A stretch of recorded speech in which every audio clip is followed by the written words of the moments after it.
Hey, did I ever tell you the story of my great-great-grandfather? No? He used to be a railroad conductor, and he worked for this company that would deliver coal to these foothill little towns in the North Carolina mountains. And there was just one particular incident that always scared him to death. And my dad used to tell me the same story when we went out to the deck to barbecue on like hot summer nights. My dad used to tell me this when the meat was cooking and stuff. It scared me to death. But what happened was,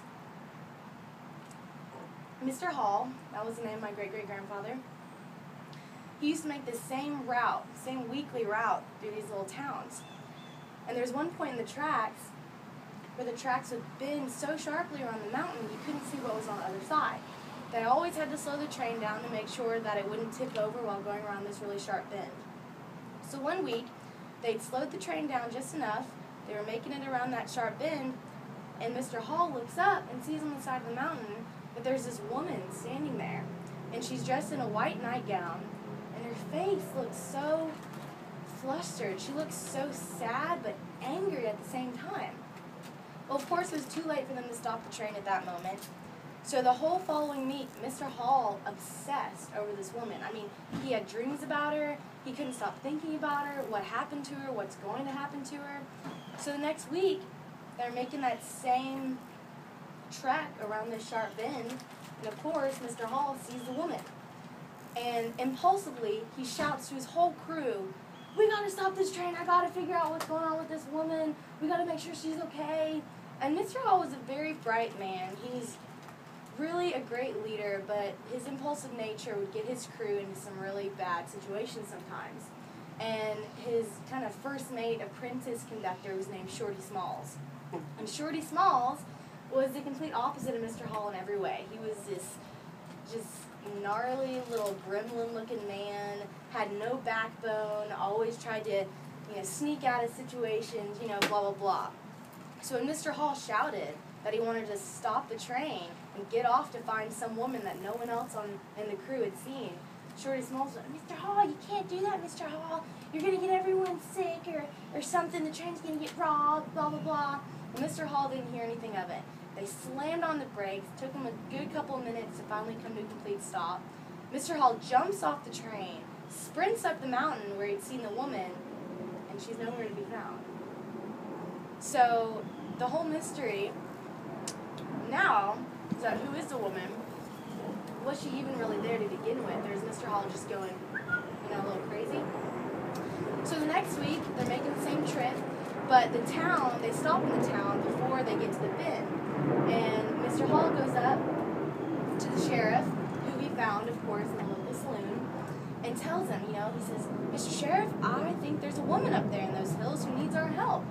Maybe she's been abandoned or maybe she's lost, but I've seen her and she looks like she needs our help."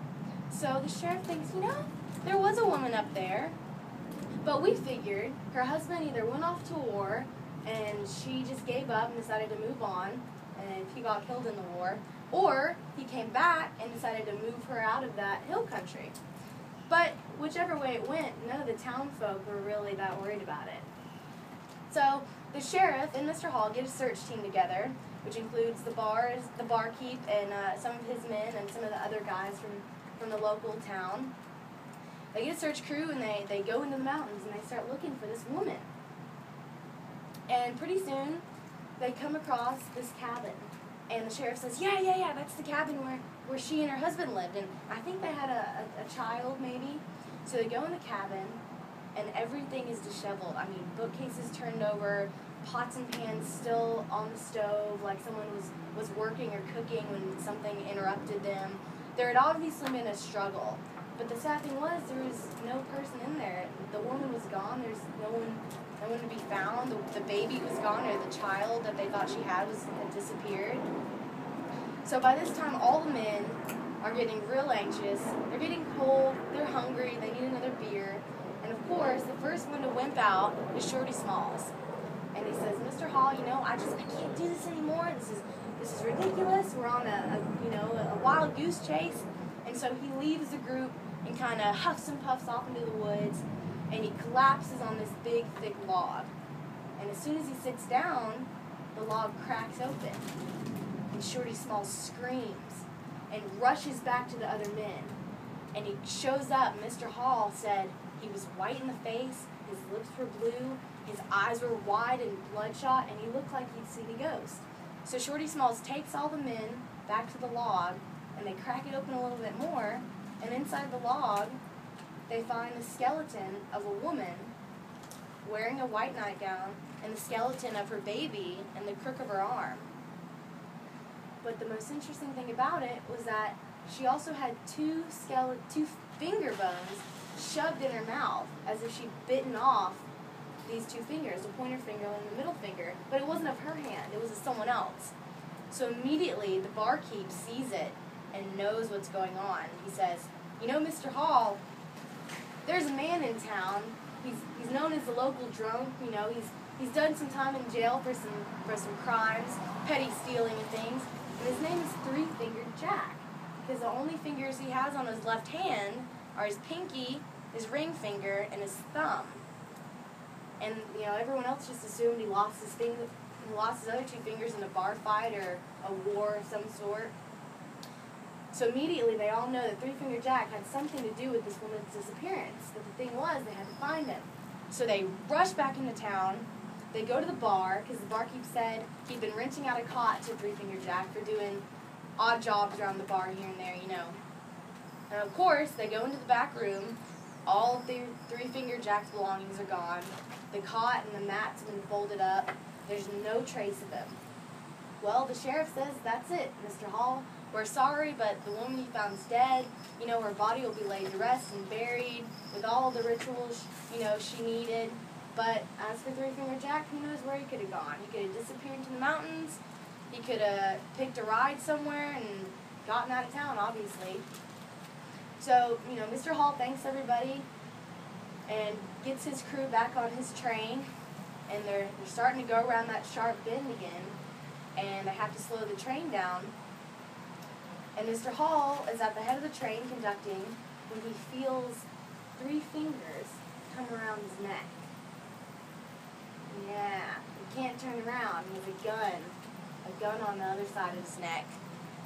And he hears the raspy, whispering, disgusting, scary voice of Three-Fingered Jack behind him. "You don't slow down this train for nothing. I gotta get out of here. You just keep going and everything will be alright." And of course, Mr. Hall can't do anything. You know, he can't speed up the train anymore, but Three-Fingered Jack thought that he was trying to get him captured.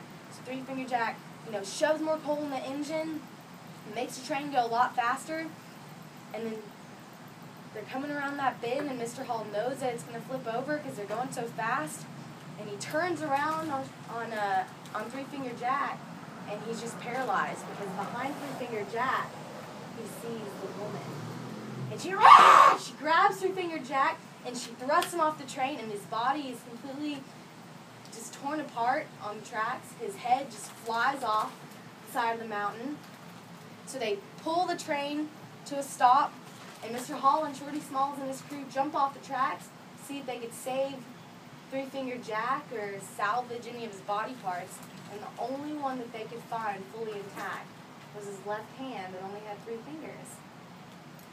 So they figure, well, they'll just say it was an accident. They'll say that the train was going too fast around the bend, and Three-Fingered Jack just couldn't keep his footing, and he fell off. And the crew agreed that that's where they were going to leave it.